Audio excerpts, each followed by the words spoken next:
Bismillahirrahmanirrahim. Assalamu alaikum viewers. Hope you all are fine by the grace of Almighty Allah. I am Faraj Lani Advocate and you are watching my YouTube channel Legal Remedies with Faraj Lani. मौजूदा दौर में अफराद और इदारों के दरमियान कानूनी चाराजोई में इजाफे की वजह से लीगल नोटिस भेजने की अहमियत बढ़ गई है। अफराद के दरमियान जब भी कोई तनाज़ा पैदा होता है तो जरूरी है कि सिविल सूट फाइल करने से पहले लीगल नोटिस जारी किया जाए।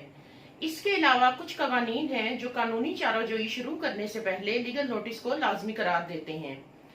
इसलिए हर एक के लिए जानना जरूरी है कि लीगल नोटिस क्या होता है, इसे कैसे जारी किया जाता है, इसकी अहमियत क्या है और इसकी इकसाम और इसका फॉर्मेट क्या होता है।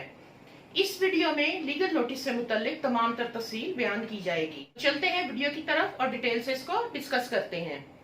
लीगल नोटिस किसी शख्स या इदारे से बाज़ाब्ता राब्ता होता है जो दूसरे फरीक को उनके खिलाफ कानूनी कार्रवाई करने से पहले अपने इरादे से आगाह करता है और साथ साथ पार्टी को आपकी शिकायत से भी आगाह करता है।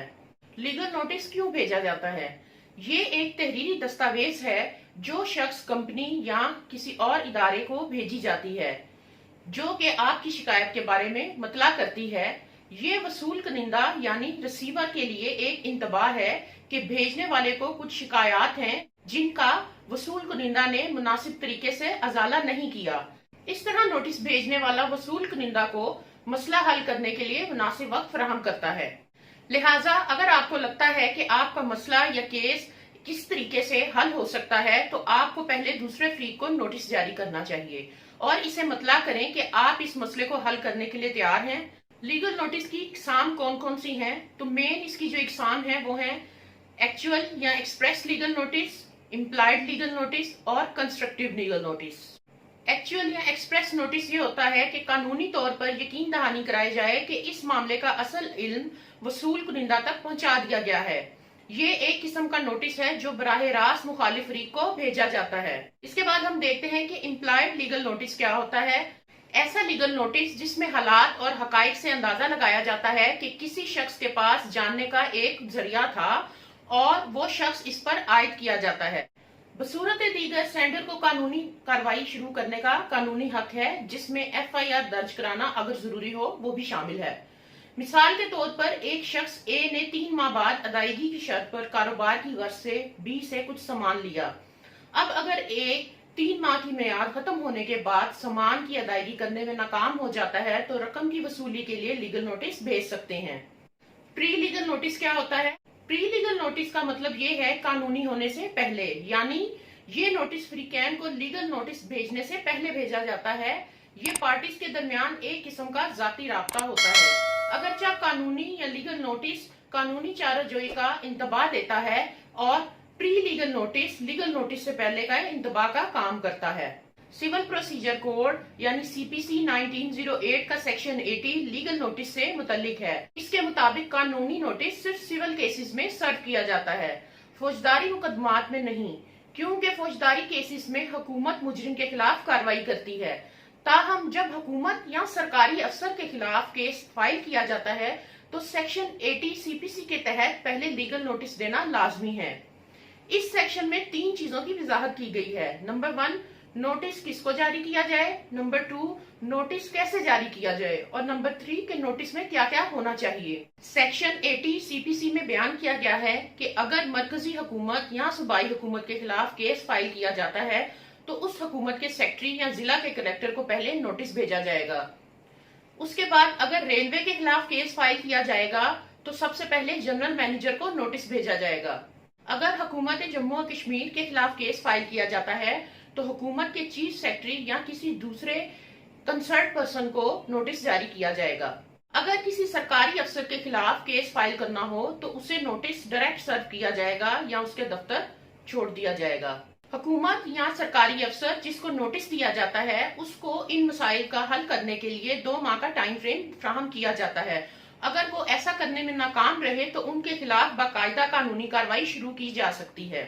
लेकिन अगर हुकूमत के खिलाफ बगैर नोटिस सर्व किए केस फाइल किया जाए तो अदालत हुकूमत को अपने तहरीरी बयान यानी रिटन स्टेटमेंट जमा कराने के लिए 3 माह से कम वक्त नहीं देगी। अब हम बात करते हैं कि लीगल नोटिस की अहमियत या इम्पोर्टेंस क्या होती है। सिविल केस फाइल करने का फैसला करने से पहले ऐसे बहुत से तरीकेकार हैं जिनके बारे में सोचना चाहिए या उनसे इस्तेफादा लेना चाहिए। जैसा कि आजकल ज्यादातर मुकदमात अदालत के बाहर या केस शुरू किए बगैर ही हल हो जाते हैं। लिहाजा अगर आपको लगता है कि आपका केस या मसला इस तरीके से हल हो सकता है तो आपको पहले दूसरे फ्री को नोटिस जारी करना चाहिए और उसे मुतला करें कि आप इस मसले को हल करने के लिए तैयार हैं। इन मसाइल को हल करने के लिए मुतबादिल तरीकेकार मौजूद हैं, जैसे आर्बिट्रेशन, मेडिएशन या निगोसिएशन के जरिए। ये मुतबादिल तनाज़ात के हल के तरीकेकार आपको मौसर हल तक पहुंचने में मदद दे सकते हैं। आजकल तमाम कंपनियां जब अफराद या फर्मों के साथ किसी कॉन्ट्रैक्ट में दाखिल होती हैं तो उनकी तरफ से ये लाजमी करार दिया जाता है कि वो एडीआर यानी अल्टरनेटिव डिस्प्यूट रेजोल्यूशन की वजाहत करें कि तनाज़ात अदालत में जाने की बजाय सालिसी के जरिए कैसे हल किए जाएंगे। बहुत सारे मामलात में लीगल नोटिस सर्व किए जाते हैं, जैसे notice to appointment of guardian, notice of eviction, defamation notice, notice of court auction, divorce notices, notice for foreclosure, forfeiture and seizure, notice to debtor and creditors, insurance notices, notice to summon and hear and contractual notices और इसके अलावा बहुत सारे। पाकिस्तान में कई कवानीन हैं जिसके मुताबिक जब कोई फरीक कानूनी चाराजोई शुरू करता है तो उसे पहले पेशगी इतला भेजनी चाहिए, यानी उसे पहले लीगल नोटिस सर्व करना चाहिए, जिनमें Punjab consumer protection act, defamation ordinance, preemption act, Punjab rented premises act, Islamabad rent restriction ordinance, factories act, mining act, copyright, trademark and patent ordinance, the code of civil procedure 1908। जब भी आप लीगल नोटिस भेजें तो इन तजावीज पर जरूर अमल करें। अगर आपको कानून के बारे में नॉलेज नहीं है तो हमेशा लीगल नोटिस किसी तजर्बेकार वकील से तैयार करवाएं। लीगल नोटिस सिर्फ उस शख्स को भेजें जिसके खिलाफ आपको शिकायत है। वजह और शिकायत का भी जिक्र करें। नोटिस की वजह से मुतल्लिक अगर कोई साबका बातचीत हुई है तो उसका भी जिक्र करें। वसूल कुनिंदा को मुनासिब वक्त दें। आमतौर पर 7 से 15 दिन काफी होते हैं, लेकिन अगर हुकूमत या सरकारी ऑफिसर को नोटिस भेजना हो तो कम से कम 2 माह का टाइम पीरियड देना पड़ता है। मसले पर बातचीत के लिए यानी निगोसिएशन के लिए आमादगी जाहिर करें। अपनी मांग पूरी करने या जवाब देने के लिए नोटिस में वक्त लाजमी दें। नोटिस हमेशा रजिस्टर्ड एडी पोस्ट के जरिए भेजें। पोस्ट ऑफिस की रसीद की एक कॉपी और नोटिस की एक कॉपी अपने रिकॉर्ड के लिए महफूज कर लें। रसीद की एक कॉपी और साथ ओरिजिनल नोटिस लगाकर आप वसूल कुनिंदा को भेजेंगे। नोटिस में किसी भी हकीकत या फैक्ट को तस्लीम ना करें। अल्फाज को हमेशा आसान यानी कतई मायने यानी हकीकी मायनों में इस्तेमाल करें।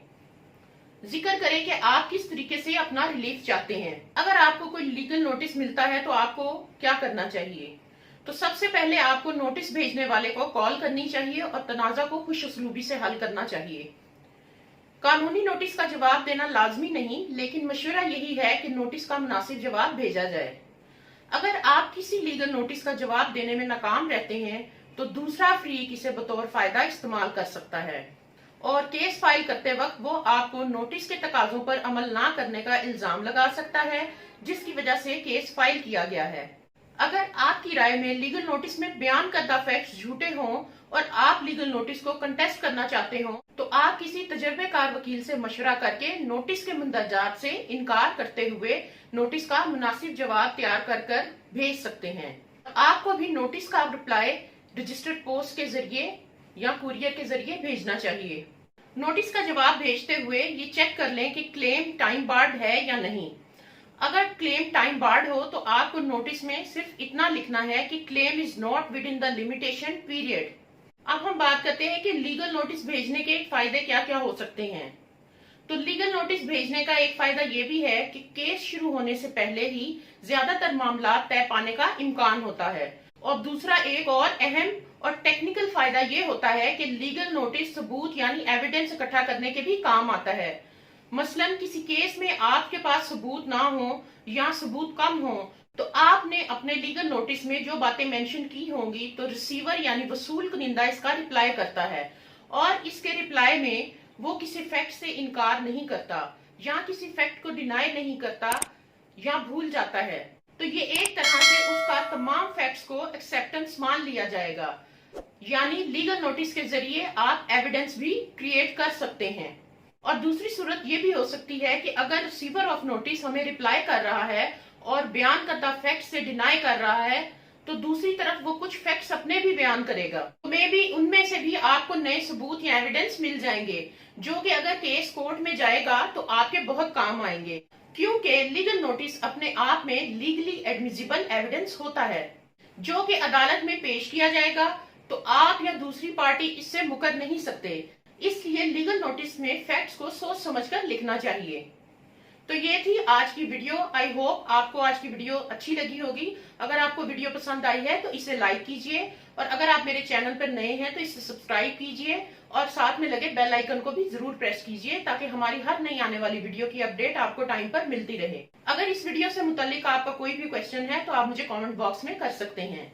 अपना और अपनों का बहुत सारा ख्याल रखिए। मिलते हैं नेक्स्ट वीडियो में, तब तक के लिए अल्लाह हाफिज। पाकिस्तान पाइंदाबाद।